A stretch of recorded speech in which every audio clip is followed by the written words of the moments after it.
Passion. Angel finally decides to actually do something to hurt Buffy.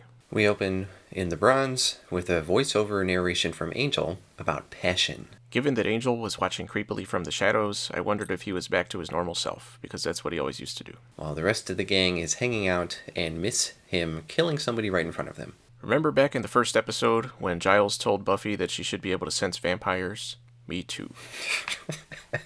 While Buffy's going to sleep with her dumb inverted lamp, has that thing always been there? And while she's sleeping, Angel comes into her room, and when she wakes up, she finds that he drew a picture of her. I thought it was an effectively ominous opening, although I still think Buffy is an idiot for not realizing that Angel could always just attack her in her sleep. I agree. Buffy tells Giles that Angel was in her house and asks about a way to reverse the invitation. I thought it was a little weird that you can't just say you're no longer welcome here. They have to come up with a whole magic method to do it. If it's as simple as saying, come on in, I would think it would be simple to say, don't come in. I'm willing to let it slide given that it's all magic in the first place, basically. Uh-huh. When they're talking in the library, the cowboy and some other student come in for books, and I liked the awkward silence before they decided to leave. But then they just decide to talk loudly about murdering people out in the school hallways. Buffy is worried about her mother's safety, and I can't believe it took her this long to think about that. And Giles says she has to keep Angel a secret, even though Buffy's mom has been attacked by vampires and gone through a whole bunch of crap. Yeah. Did she not remember the time that her boyfriend was a robot?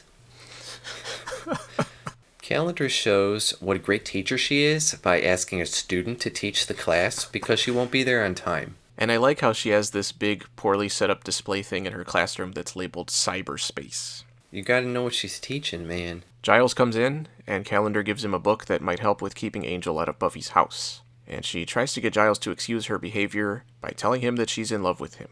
But I thought her whole thing still didn't really make sense, because she was there to obstruct Angel's happiness the whole time, but she didn't actually know why, or how the curse worked, or basically anything. And they never quite resolved that in a way that made sense. Later, Joyce asks Buffy what's bothering her, and Buffy alludes that she and Angel are having problems, and he's basically stalking her, and directs Joyce to not invite him in if he shows up. I still don't see why Buffy couldn't at least mention what she knows about vampires, even if she doesn't want to say anything about being the Slayer, especially given that this is such a serious situation. Didn't Joyce herself encounter Spike as a vampire in the school in that one episode? Yeah, she saw somebody get pulled out of a window and get killed. Buffy calls Willow, who finds her fish in an envelope on her bed, which is a sentence that never existed before this episode. So she goes over to Buffy's. Drusilla brings Spike a puppy, which annoys him, and then Angel mocks him, which pisses him off. And then Drusilla picks up some kind of vision or something that someone is trying to hurt them. But they're the antagonists of this series, so I would think they would all know that already. Miss Calendar goes to a New Age shop, and I liked how the owner talks about how he sells real magic items as well as typical New Agey crystals and stuff. She buys a mystical orb, to which the shopkeeper tells her is useless without the text, but it's okay because she's working on a supercomputer translation program. And she says she will try to use it to restore Angel's soul. A random snippet of the text is going to translate all of the text. Is that how that works? It's something that apparently nobody has ever been able to translate before, so it is pretty ridiculous that she's able to do it in one episode. In 1999. By herself. Yeah, she didn't even have Willow helping her. Buffy, Willow, and Cordelia are putting up anti-Angel stuff at Willow's house when Buffy finds a drawing of Joyce. And when Joyce gets home, Angel is there waiting. And he says very creepy things in any context. I haven't been able to sleep since the night we made love. When Joyce goes inside, it turns out that Angel cannot enter because Buffy and Willow are already there performing the spell. And it was weird that her mom just kind of disappeared and didn't say anything. I guess I didn't really think about that. That's funny. At school, Giles talks to Calendar, who is working on her translation program, and tells him that she might have something to help him. And he tells her to go to his house later. Then we cut to Drusilla visiting the New Age shop owner to find out about her vision. Why is she still carrying around that dog? She's crazy. I mean, she could have been doing anything. Yeah, like making sense. That would be the most shocking surprise of all.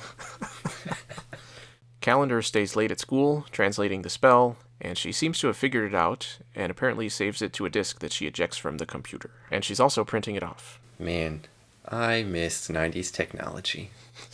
I could just hear that printer in my mind going back and forth like the...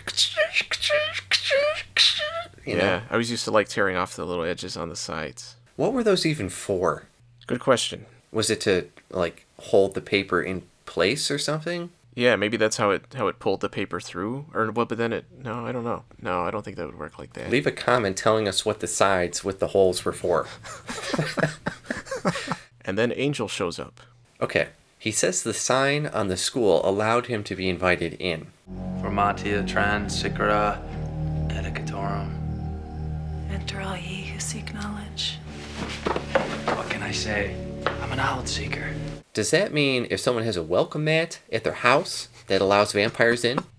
Yeah, see, I thought the reason he would be able to get in was because it was basically a public place. It's not a residence. And he's already been in the school before. Yeah. And they haven't cast the spell to keep him out of the school. Yeah, and we saw him get into the hotel or whatever that Vincent Schiavelli was in before. I feel like that raised more questions than it would have if they just hadn't said anything about it. What if a business has a sign in the front that says, MasterCard, Visa, welcome, and he had one in his wallet? Could he come in with his MasterCard? Good question. Angel shatters the magic orb and destroys the computer.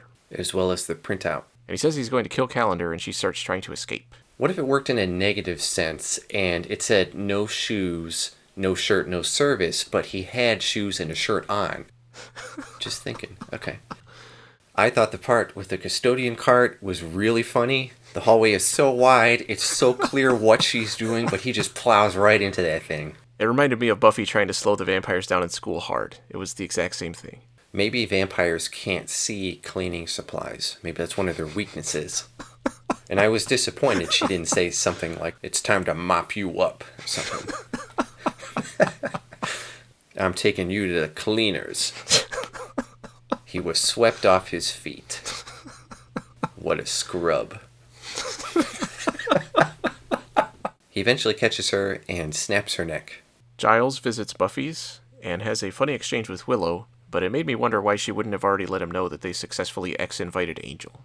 And there's nothing stopping Angel from just waiting outside until someone leaves, which would also have put Giles in danger. These characters are all super concerned about things, but only when they feel like it. That's a good point. Joyce is talking to Buffy about what Angel said earlier, and they have a mother-daughter talk where Joyce tells her she'll always care about her, even when she's being stupid. I liked how Buffy mentioned that the spell was performed because Angel was very superstitious. I thought that was really funny. Her mom asks some really dumb questions, like is Buffy in love with Angel, when she's clearly trying to keep him away, and it would be a dumb question under the circumstances anyway. I thought the scene in general was filled with clumsy dialogue that didn't really work. I thought it was good that at least they addressed it. That's true. Giles goes to his house, where he finds a rose taped to his front door. He finds champagne inside, there's opera music playing, and a note directing him to go upstairs. Where he finds Miss Calendar dead on his bed. I liked the transition to the police being there, telling him they need to ask him some questions. I thought that was cool. Yeah, and then we get another voiceover narration from Angel as Giles calls Buffy to tell her the news about Calendar. They all head to Giles' place because Buffy realizes he's going to go after Angel, and she's afraid that he's going to get himself killed. I like their exchange about his weapons. Look, all his weapons are gone. But I thought he kept his weapons at the library. No, those are his everyday weapons. These were his good weapons. The ones he breaks out when company comes to visit. So he just has caches of weapons all over the place, apparently. It's a good thing the police didn't find those. Xander proves that I was wrong about his character improving lately by going off on a weird, out-of-place rant about how he hated Angel back before it was cool. And then he makes a movie reference that was even more out of place. And if Giles wants to go after the fiend that murdered his girlfriend, I say faster, pussycat, kill, kill. Yeah, what the f*** was that? Yeah, it was dumb. It didn't make any sense. And instead of telling Xander to quit acting like a sociopath, Buffy agrees that they have to stop Angel, but again, she's worried about Giles. At Spike's hideout, he and Angel are having a little argument, and I couldn't help thinking about how boring it would be to play Spike in the second half of this season. All your scenes are at this boring location, and you're just sitting in a wheelchair complaining the whole time, without any actual plot advancement in any of these scenes. Yeah, what a disappointment coming off of him being such a big threat earlier. Yeah, these scenes are honestly starting to get pretty tedious. And Giles breaks in full Castlevania mode and goes full badass. And he totally wastes the element of surprise, although he does get in some good hits on Angel. And then Buffy also wastes the total element of surprise. And even though Giles left a long time before her, she somehow shows up right at the right moment to rescue him. And I thought the fight between the two of them was pretty decent. Even though you could tell it was stunt actors, and then they would just cut to the main actors for close-ups. Well, that's usually how it works. I thought it was particularly obvious in this scene. And she chooses to let Angel get away in order to save Giles. We close with yet another voiceover narration while Buffy and Giles talk at Calendar's grave, and Willow takes over the computer science class, because this school is apparently terrible. And she drops the disc that had the translated spell on it behind the desk. Passion. Overall, I thought the writing was good, and the episode handled things seriously in a way that actually made it seem like it mattered. The only dumb jokes I can think of were Xander, which is no surprise, but they seemed out of place because he was saying them in a serious tone, in a serious situation. It seems like Drusilla's visions are a great way to introduce plot points out of nowhere when the writers can't think of another way to do it, but in this case it kind of actually worked because prior events were actually leading up to what happened. Calendar's death was unexpected, and the events it caused afterwards were good, but the moment itself was pretty unceremonious. I feel like that might have been intentional, though. Possibly. And it really feels like she's dead. I didn't feel like they were going to resurrect her at the end of the episode or something, or she would turn out to not be dead. But they might try and resurrect her later, I don't know. But her death did have a substantial impact. And the goal is to kill Angel. Everybody wants to kill Angel now. There doesn't seem to be any hesitation to kill Angel. And there are multiple points when they could have killed Angel, but nobody did, which seems kind of silly, just to keep a character around, especially because we're in a supernatural show and he could get resurrected later or something. But overall, I thought this was a good episode. It kept me engaged the whole time. The main arc of this season really moved forward. I'm just a little disappointed that Spike still hasn't had anything to do other than talk about how much he hates dogs. I did give it a high grade though. I gave it an A-. Dang, okay, that's pretty high.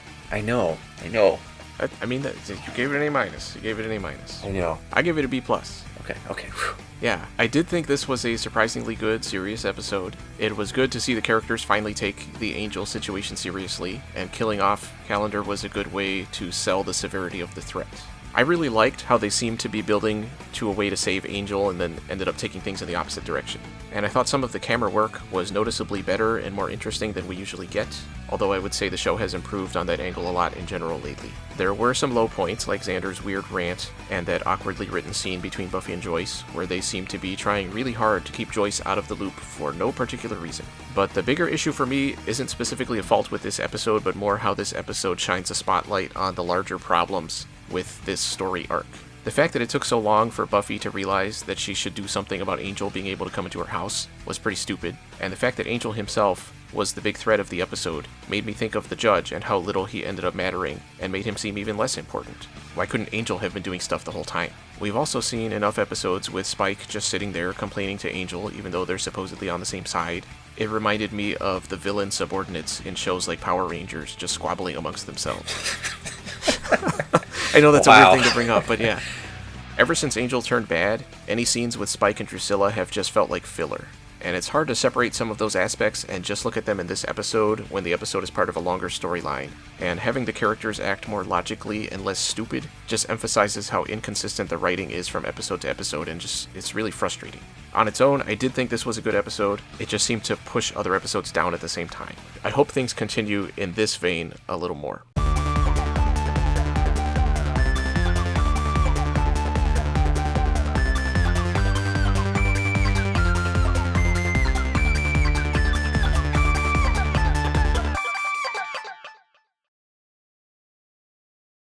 Seriously, leave a comment about what the sides were for.